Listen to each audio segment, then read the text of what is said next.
Welcome back. We're always glad to have you still with us. And at this program, you're going to hear something kind of different. We have all types of nonprofits in our community. And today we have someone who represents something that is giving our city great pride. And that is one of our ranchos. And that is Ellen Calamiras, who is here with us, who is the executive director and has been for a long time. And I'm so delighted that you're here because I was just up there for Judy Ross's retirement, and it was, it was beautiful. I mean, it's grown up more or something, but what's the difference? Tell us about it. I could stop rambling. I think we've made great strides in the last few decades, improving the grounds where the reception was held for Judy, and of course working on the restoration of the building and educational programming. So each time people have come back who haven't been there for a few years, they recognize new gardens that have been enhanced. And well, I've been there quite a bit, but it just, maybe it was a beautiful day and it was outdoors and things had grown after the spring. So, but tell us about you. How long have you been with them? I've been at Rancho Los Cerritos nearly 32 years. No. Yes. Really? I didn't know that long. Oh, for heaven's sake. I should have known that. I started back in '82 and actually worked at both ranchos, which were operated by the city at that time. And then in 1986 was transferred to Rancho Los Cerritos exclusively. And tell us what you do there, and tell us about Rancho Los Cerritos. I do a little of everything. As you know, in any nonprofit, staff has to be very flexible. Yeah, that's right, absolutely. And it's my joy to work on everything from educational programming to grant writing, from working on training volunteers to give tours and work with school programs, to developing boards and doing maintenance and new construction projects. And what do you do at there with these people?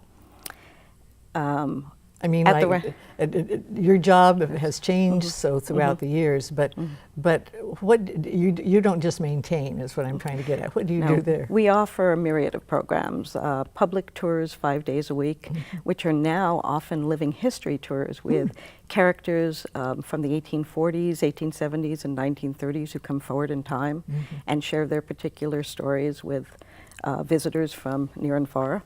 We have an absolutely fabulous school program that addresses the 4th grade social studies curriculum. Children learn about California history, and when they come to Rancho Los Cerritos for a living history program experience, they see history come alive. They interact with our costumed guides, sort of in an inquiry method. They're asked a lot of questions, asked to think about how the site relates to their own lives today, how the people lived back then, and what are some of the universals. Tell us a little bit about that, about the background. For the Adobe Days Revisited program? No, not about the program, but about the history. History. Absolutely. Okay. I always think that everybody should know about Rancho Los Cerritos. Well, in case they don't, I think I know a little bit, but. The rancho was carved out of one of the first land grants ever given in California to a man named Manuel Nieto back in the 1780s.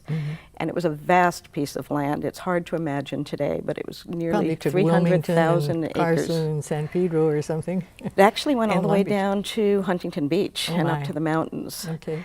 The land was carved back. He encroached a bit on mission lands, and then after he passed away, it was divided amongst his children, and Rancho Los Cerritos, the 27,000 acres, was given to his daughter Manuela Nieto de Cota, who built a small adobe on the property, and we used that actually as a basis for the new visitor center we opened 2 years ago. From there, the next owner was a man named John Temple, a New Englander who settled in Los Angeles and was a very prominent civic leader there. He wanted to get involved in the hide and tallow trade, the mainstay of the California economy at that time, and purchased the land and raised about 15,000 head of cattle there. The 2-story adobe that stands today was the home that he built. Ah, in 1844. Wow.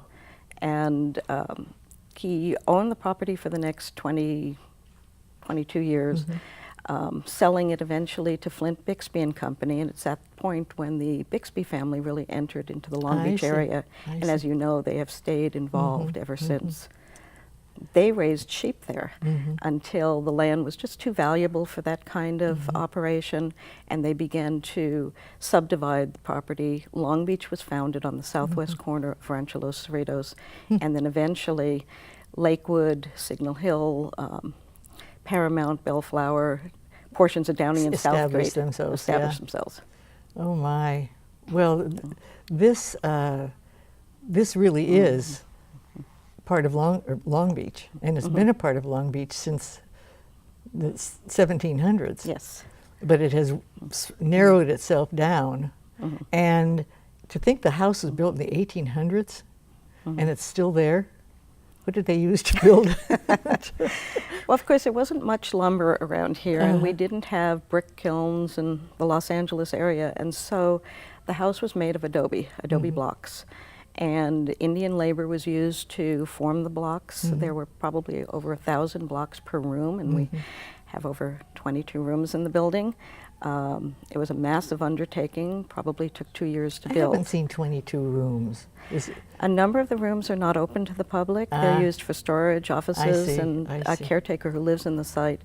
But that leads to one of the reasons we have developed a master plan for the Rancho and eventually hope to move all modern uses out of the building so we can restore and open up and interpret the rest of the So building. your job is not to just maintain history, it's actually to build, rebuild, and keep the authenticity of it.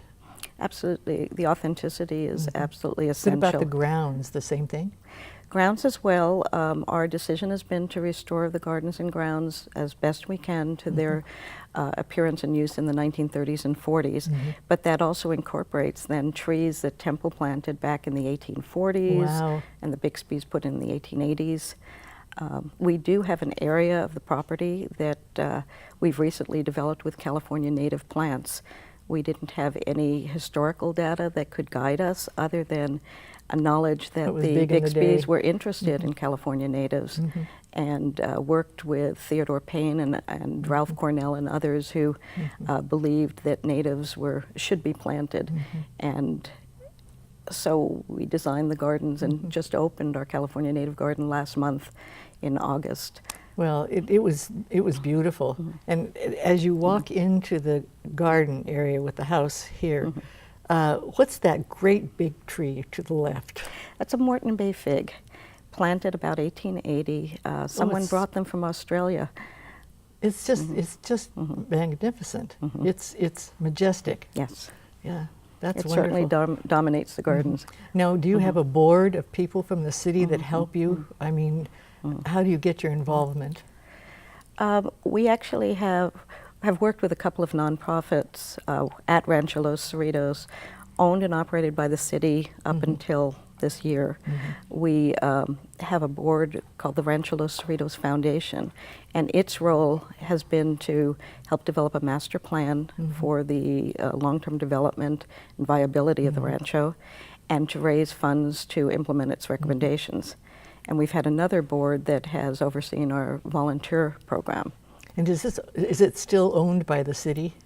Rancho Los Cerritos is owned by the city, yes. But it doesn't have the daily functioning? No, on January 1st of this year, the Rancho Los Cerritos Foundation assumed operational responsibility for the rancho. So in essence, we're starting a small business. The foundation board has taken over everything from the HR responsibilities and daily maintenance to program oversight and fundraising.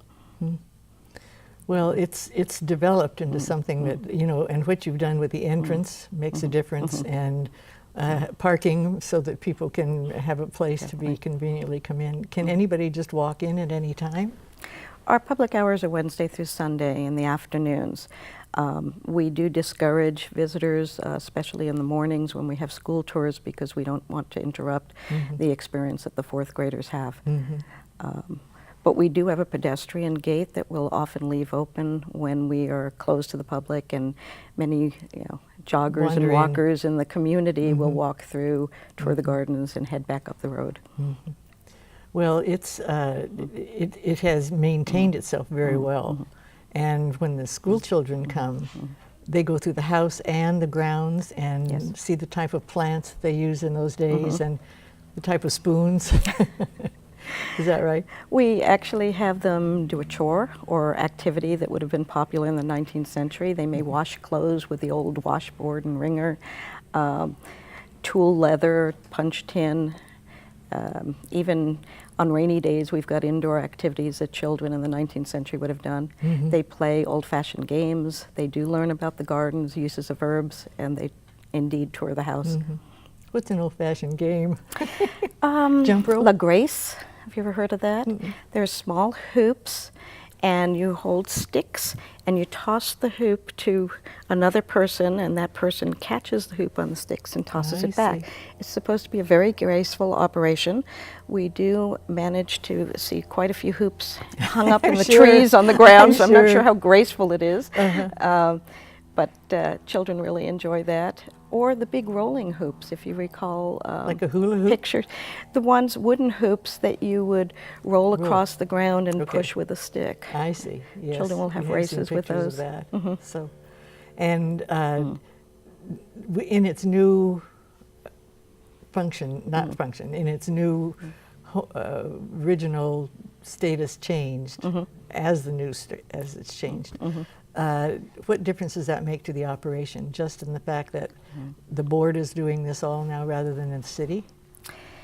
It has actually allowed us to streamline our operations. We had, as I mentioned, two nonprofits, the foundation and the volunteer group, our friends group, that worked in conjunction with the city to manage the site. Now we've merged sort of all of that into one operation.